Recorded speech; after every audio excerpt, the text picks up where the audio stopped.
পরকীয়ার সময় দুই কৃষি কর্মকর্তাকে হাতে নাতে আটক। অনৈতিক কর্মকাণ্ডের সময় বরিশালের গৌরনদীতে পরকীয়া প্রেমিক প্রেমিকা উপসহকারী দুই কৃষি কর্মকর্তাকে হাতে নাতে আটক করেছেন স্থানীয়রা।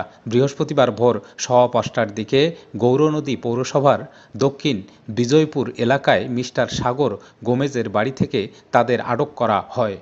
উপসহকারী কৃষি কর্মকর্তা দীপঙ্কর বারৈ ওই বাড়ির দ্বিতীয় তলার ভাড়াটিয়া।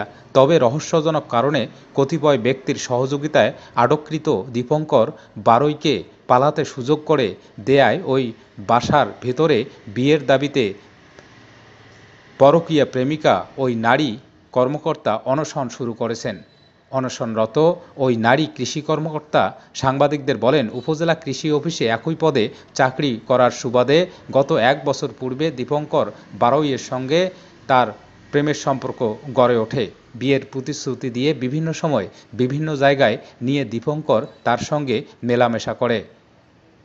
দীপঙ্করের স্ত্রী বাবার বাড়িতে বেড়াতে যাওয়ার সুবাদে বাসা খালি থাকার সুযোগে বৃহস্পতিবার রাতে ওই নারী কর্মকর্তাকে তার বাসায় আসতে বলে। পরে তিনি ভোর ৪টার দিকে দীপঙ্করের ভাড়া বাসায় আসেন। প্রতিবেশীরা টের পেয়ে বৃহস্পতিবার ভোর ৫টার দিকে তাদের দুইজনকে হাতে নাতে আটক করেন। পরে তাকে তার বাসায় ফেলে রহস্যজনক কারণে দীপঙ্কর পালিয়ে যান। এ ঘটনার পর বিয়ের দাবিতে ওই নারী কর্মকর্তা দীপঙ্করের বাসায় এখন অনশন শুরু করেছেন। এ ব্যাপারে বাড়ির মালিক মিস্টার সাগর গোমেজ বলেন, অনৈতিক কর্মকাণ্ডের সময় আমার বাসার ভাড়াটিয়া দীপঙ্করকে একটি মেয়েসহ আটক করেন স্থানীয়রা। এ সময় রহস্যজনক কারণে দীপঙ্কর পালিয়ে যাওয়ার ফলে মেয়েটি বিয়ের দাবিতে বাসার ভিতরে অনশন শুরু করেছেন। গৌরনদী উপজেলা কৃষি কর্মকর্তা মোহাম্মদ সেকেন্দার শেখ বলেন, বিষয়টি আমি শুনেছি, তদন্ত সাপেক্ষে তাদের বিরুদ্ধে বিভাগীয় ব্যবস্থা নেওয়া হবে।